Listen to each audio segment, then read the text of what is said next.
Hello everyone, কেমন আছো সবাই? আমার ছোট্ট একটা মিনি ব্লগে তোমাদের সবাইকে স্বাগত। শুভ সকাল। সকাল সকাল ঘরের কাজকর্ম শেষ করে নিলাম। আজকে যেহেতু নীলষষ্ঠী আছে, তো আমরা যাব আজকে চন্দনেশ্বর মন্দিরে।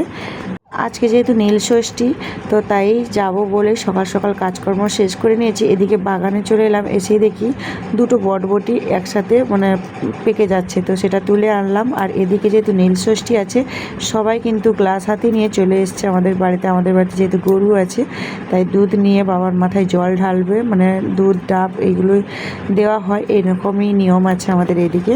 তাই জন্য সবাই গ্লাস নিয়ে চলে এসছে। এইমাত্র গাই দুধ নিয়ে আসলো গাই থেকে, তারপরে এখানে গ্লাস মেপে সবাইকে দিচ্ছে। তো আমিও রেডি হয়ে গেলাম, আর রেডি হয়ে বেরিয়ে পড়েছি চন্দনেশ্বর মন্দিরে যাওয়ার জন্য। আমার সাথে রয়েছে বৃষ্টি, আর তাকে সাথে নিয়েছি, যেহেতু অনেকটা দূরের রাস্তা, একা যেতে পারবো না, তাই জন্য ওকে নিয়েছিলাম। কিন্তু ও আমার সাথে যাবে না, ও তার মামির সাথে মন্দিরে যাবে, আর আমি বাসে করে যাব। ও বললো আমি বাসে যাব না, তুমি চলে যাও, আর আমি মামির সাথে যাব। তো আমি বাস স্ট্যান্ড থেকে অটো ধরে চলে আসলাম কাঁথি থেকে এটা খড়গপুর বাইপাস। এখান থেকেই বাস ধরবো, ডাইরেক্ট পুরো দীঘা বর্ডারের কাছে নামবে। তো সেই রকম দেখেই বাসে উঠবো। তো বাসে উঠে পড়লাম। তারপরে বাসে উঠে পড়ার পর বাসটা আমাদের ছেড়ে দিয়েছে। বেশ কিছু দূর চলে এসেছি, তারপরে কিন্তু এবার আমাদের নামার টাইম হয়ে গেছে। তো নামবো। তো নামার সময় তো এখান থেকে দীঘা বর্ডারে নামিয়ে দিয়েছে। এখান থেকে যেতে ওই 20 টাকা ভাড়া চন্দনেশ্বর মন্দিরে। আর এই মন্দির কিন্তু জাগ্রত, দূর দূরান্ত থেকে মানুষরা কিন্তু এখানে আসে। তো তাই আমরাও চলে আসলাম। তো এখানে অটো ধরবো। তো প্রত্যেকটা সাথে সাথেও টোটো পেয়ে গেলাম, টোটোতে বসে পড়লাম। এখন ওই 20 টাকার মতো ভাড়া নেয়, কিন্তু কাছে।